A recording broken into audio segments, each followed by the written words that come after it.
지난달 31일이었죠.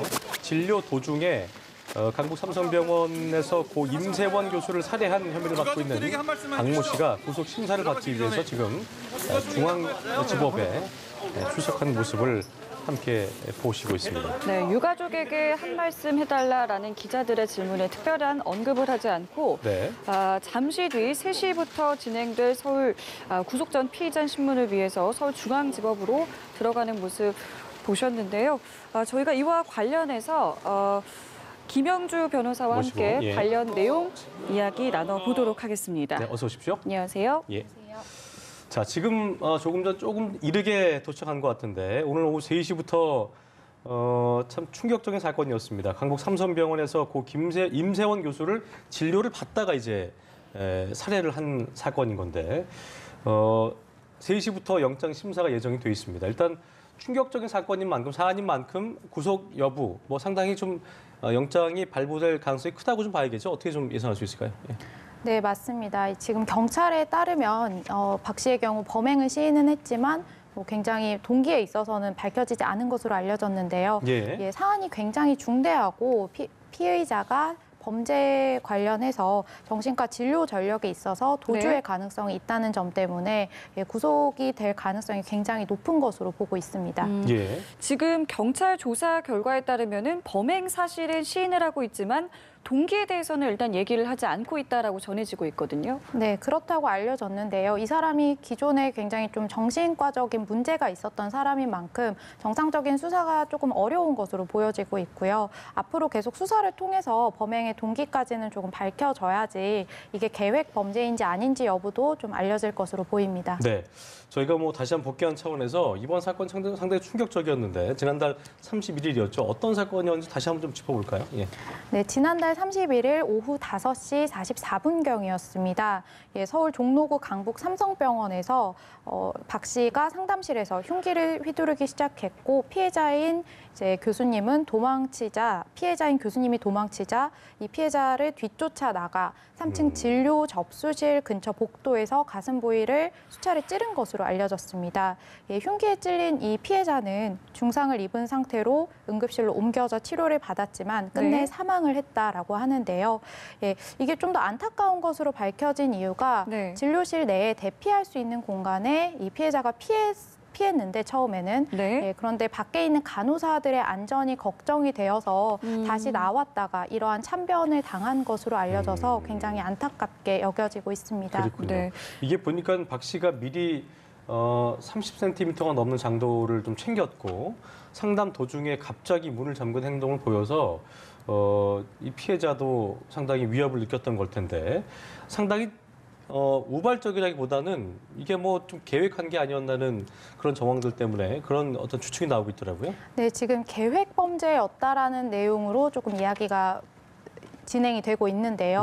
아무리 정신병력을 가진 사람이라고 할지라도 이런 30cm가 넘는 흉기를 소지하고 다닌다는 것은 일반적이지가 않습니다. 때문에 좀 계획범이 아니냐라는 이야기가 많은 것으로 알려졌습니다. 그 사망한 교수의 신상은 현재 모두 공개가 된 상태입니다. 그렇습니다. 하지만 병원 측에서 이 피의자의 경우에는 정신병력이 있는 환자이기 때문에 민감 정보에 대한 공개는 거부를 했습니다. 여기에 따른 문제는 좀 없을까요? 네, 사실 병원에서 피의자의 신상을 공개할 수는 없습니다. 이제 특정 강력 범죄 처벌 등에 관한 특례법에 따라서 이러한 중한 범죄를 저지른 사람이 굉장히 범죄를 저질렀다라고 보여지는 확실함이 있을 때 국민의 알 권리 보장을 위해서 이제 피해자의 신상을 공개하는데요. 때문에 이제 병원 측에서 공개를 할 수는 없고 향후에 수사기관에서 피해자의 신상이 공개될지 여부는 정해질 것으로 보입니다.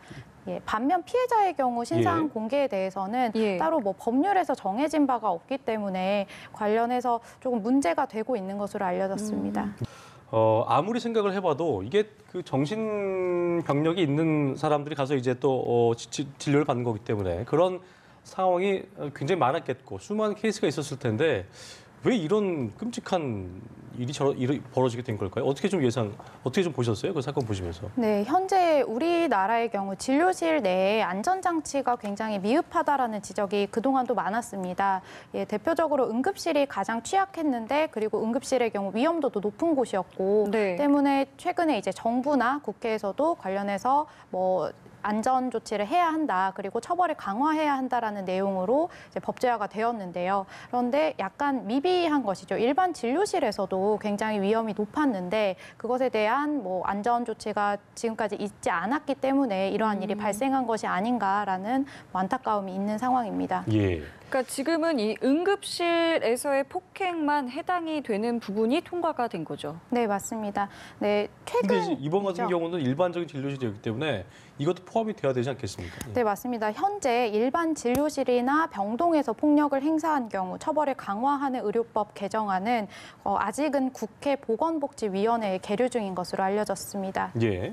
어쨌든 근데 병원 흉기 난동이라는 게 지금 이번에 또 임세원 교수처럼 참 안타까운 사례가 발생했기 때문에 더 추진이 빠르게 이루어지지 않을까 생각이 드는데 결과적으로 그동안 응급실에서 발생하는 주치 폭력이 좀 가려져 있었을 뿐 진료실 역시 안전한 공간이 아니었다는 걸 좀 보여주는 사건이 아닌가 싶은데요.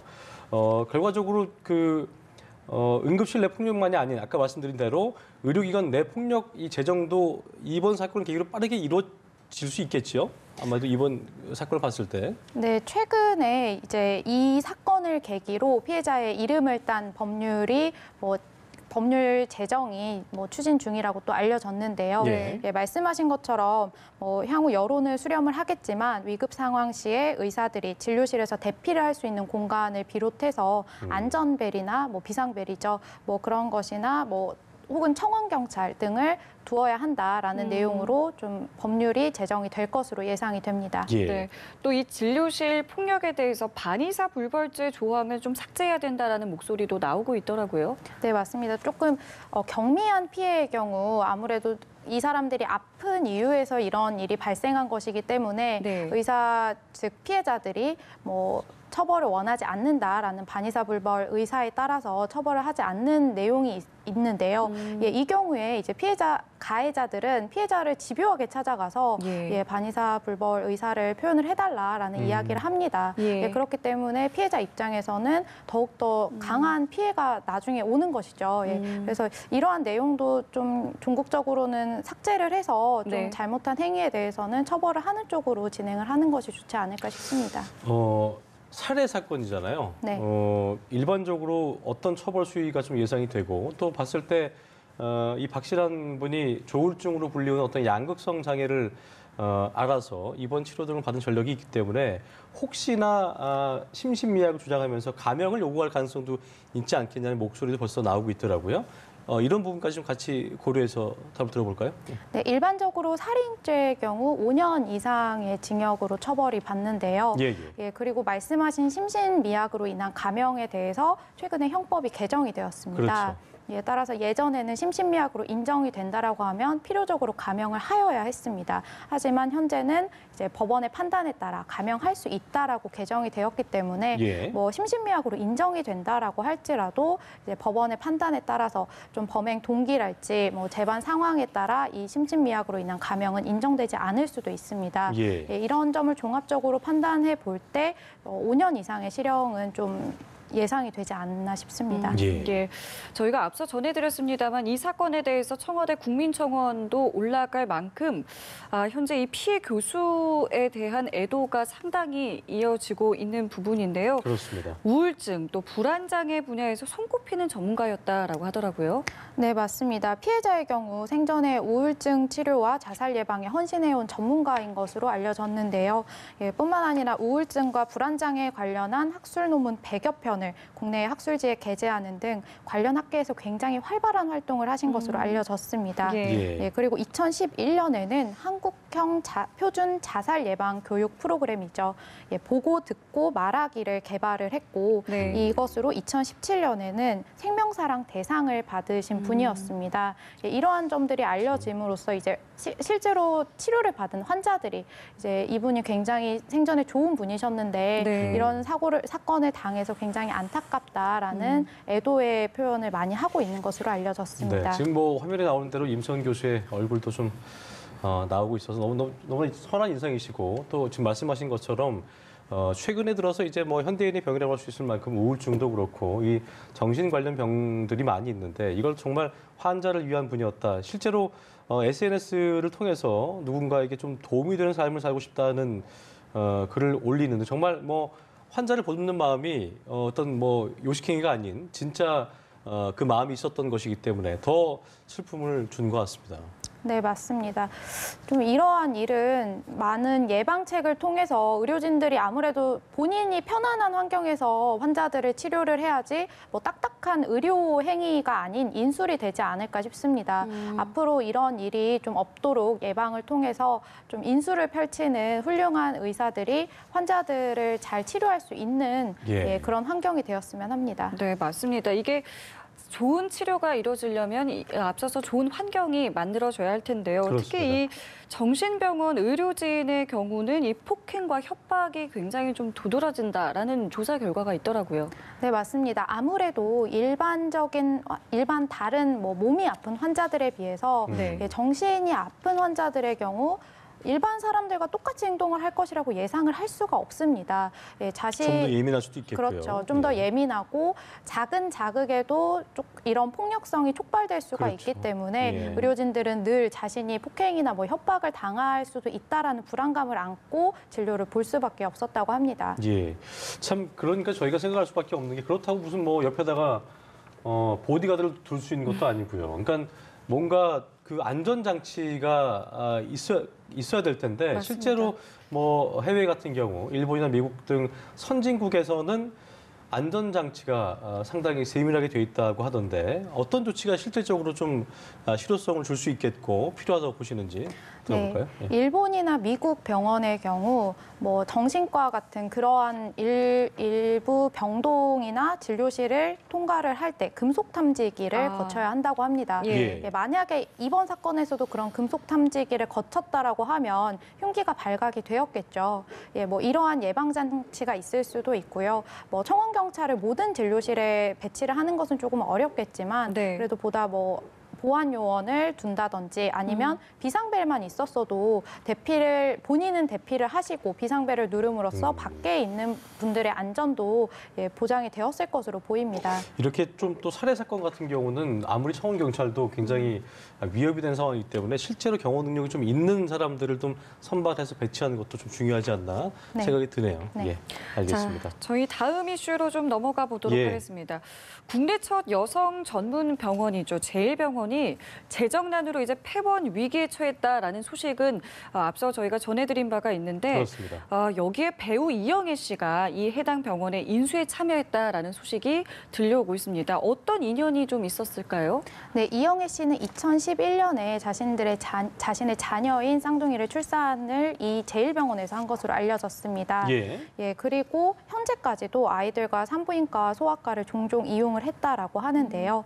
지난해까지 1억 5천만 원 정도를 기부를 했고 병원은 이를 재원으로 저소득층과 소외계층, 다문화 가정의 임신부와 미혼모, 아이를 도운 것으로 알려졌습니다. 이게 보니까 1963년에 국내 첫 산부인과 병원으로 문을 연 병원이기 때문에 상당히 어떤 그 의미가 있는 곳인데 최근 들어서 12년 이후에 경영 위기를 겪어왔고 또 지금은 사실상 저희가 뉴스로 계속 꾸준히 보도해드리고 있습니다만 영업을 중단한 상태여서 어떤 그 고위험 산모군들한테 굉장히 좀 위험한 상황이다라는 그 어떤 그 보도를 해드린 적도 있었는데 인수 절차가 쉬워 보이지는 않습니다. 어떻게 좀 진행이 되어야 된다고 봐야 될까요? 네, 일반적인 인수 절차는 사실상 끝났다라고 보셔야 되는 게 이게 언론을 통해 알려진 바에 의하면 병원하고 뭐 동국대 혹은 모 의료법인과 인수를 협의를 했으나 결렬이 되었다고 합니다. 그래서 지금 제일병원은 법정 관리 신청을 할지 파산을 할지를 정해야 하는 상황인데요. 이 법정 관리 신청을 할 때 인수를 할지 여부가 논의가 되는 것이 현재 지금 이영애 씨가 밝힌 뭐 참여 의사가 있다라고 밝힌 내용입니다. 법정 관리 신청을 할 경우 병원의 결정에 따라 법정 관리 기업으로 선정이 되고요. 네. 예, 그렇게 되면 법원이 정한 관리인이 주체가 되어서 이 인수 여부를 합의하게 됩니다. 예, 이 상황에서 이제 이영애 씨는 뭐 주변에 이제 의료인들과 컨소시엄을 구성을 해서 네. 인수 절차에 참여를 하겠다라고 알려진 것이죠. 예, 알겠습니다. 자, 저희 오늘 두 가지 이슈 김영주 변호사와 함께했습니다. 오늘 네. 말씀 고맙습니다. 고맙습니다.